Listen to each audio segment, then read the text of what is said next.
Алдағы 2 жылда өңірде медицина саласының 50 жаңа ғимараты салынады. Бұл туралы есептік кездесу барысында облыстық денсаулық сақтау басқармасының басшысы мәлімдеді. Әсет Қалиев өңірде денсаулық мемлекеттік бағдарламасының жүзеге асырылуы туралы айтып, алдағы жоспарларға тоқталды.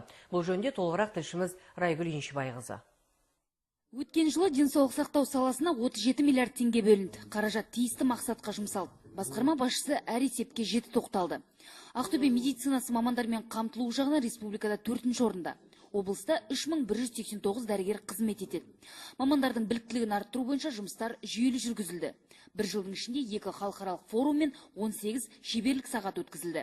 1066 жоғары медициналық көмек көрсетілді. Оның ішінде 6 бауыр, 18 бүйрек, 90 буын ауыстыру операциялары мен 10 жүрек қан тамырлар отасы жасалды. Және балаларға қатысты жасалған 83 күрделі операция тіркелді.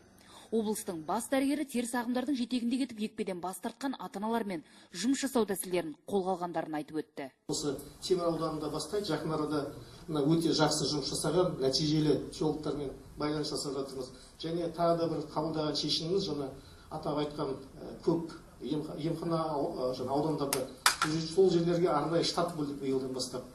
Сол штатқа арнайы бір маман аламыз. Ол маманның жұмысы күні бойы тек қана осы ата-аналармен бас тартып жүрген жұмыс жасау, солардың көзқарасын өзгерту, балаларын жаңағы еттіруге көндіру. Мен ойымша алдағы уақытта нәтиже болу керек. Медицина саласындағы күрмеу шешілмеген мәселелердің бірі әскерге шақыру және тіркеу комиссияларының жұмысы. Жылына 2 мәрте әскерге шақыру науқаны кезінде комиссия құрамында 100-ден астам дәрігер жұмыс жасайды. Бұл кадр тапшылығын сезіп отырған өңір медицинасы үшін кері әсерін тигізеді. Ал тұрақты комиссия құру үшін кемінде 219 миллион теңге қаражат қажет. Бұл сұрақтың шешілуі биылғы жылдың еншісінде деген басқарма басшысы алдағы жоспарларға тоқталды. Жерден бекетінің басталған биылғы құрылыстардың барлығын аяқтау, сонымен қатар биыл 15 дәрігерлік амбулаторияның құрылысы басталып аяқталатын болады. Трансплантология қызметін дамыту бойынша енді туыстарынан бастап жасадық. Енді қазір дайындық бар. Енді мәйіттерден өлім халде жатқан перспективасы жоқ адамдардан мүшелерді алып салу биыл бастағалы отыр. Сонымен қатар осы облыстық балалар ауруханасында биыл балаларға бауыр ауыстыру операциясын жасауды жоспарлап жатырмыз. Өңірде ана мен бала денсаулығын жақсарту және бақылау мақсатында арнайы штаб құрылды. Мұның нәтижесінде өлім-жітім көрсеткіші азайып, туу 1,3% артты. Әсет Қалиевтің есебін тыңдаған облыс әкімі жуырда ғана құрылған медициналық кластердің жұмысына қатысты сұрақ қойды. Біздің бет кластер деп айтып жүргенімізге біраз болды.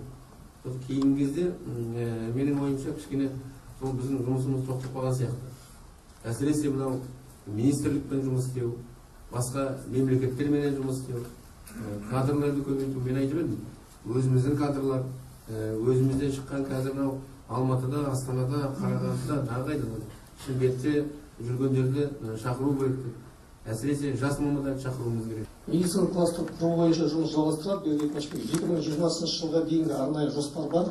Биылда енді біршама жұмыстар жоспарлап отырмыз. Мамандарды шақыру бойынша, шебер кластар ұйымдастыру бойынша, дәрігерлердің біліктілігін арттыру бойынша жоспарларымыз бар. Ол жалғасатын болады. Өз жалғасын табады. Биыл нәтижесін береміз. Медициналық кластер тек Ақтөбе емес, күллі Батыс Қазақстан аймағының тұрғындарына қызмет көрсетеді. Бұл мақсатта ақтөбелік дәрігерлер шет мемлекеттердің беделді клиникаларындағы білікті мамандармен ынтымақтаса жұмыс жасайды. Болашақта облыстың медициналық кластеріне мәртебе беру жоспарда бар. Біздің Ақтөбе облысының медицина кластерына арнайы статус беру, үкімет қаулысымен бекіту және мемлекеттік тапсырыс берген кезде арнайы тарифке коэффициенттер қосу жайында біздің ұсыныстарымыз бар. Қазір біз денсаулық сақтау және әлеуметтік даму министрлігі жұмыс жасап отыр. Сізге ұсыныс жасаймыз. Мүмкін соны үкімет қаулысымен бекіту керек болатын шығар, заңды түрде. Сол кезде ол біздің медицина саласына жылма-жыл белгіленген қаражатты тартуға мүмкіншілік береді. Облыс басшысы есеп беру жиын өткен балалар ауруханасының жұмысымен де танысты. Электронды ем тағайындау әдісімен томография бөлімдерінің жаңа технологиялық құрылғылармен жабдықталуын көрді. Ұлт денсаулығы ел байлығы. Осы мақсатта құрылған денсаулық бағдарламасының алғашқы жылын Ақтөбе өңірі сәтті жүзеге асырды. Келер жылға жоспарлар да жетерлік. Мақсат айқын. Айтып өткен жөн, алдағы 2 жылда Ақтөбе өңірінде жаңа 50 медициналық нысан бой көтереді.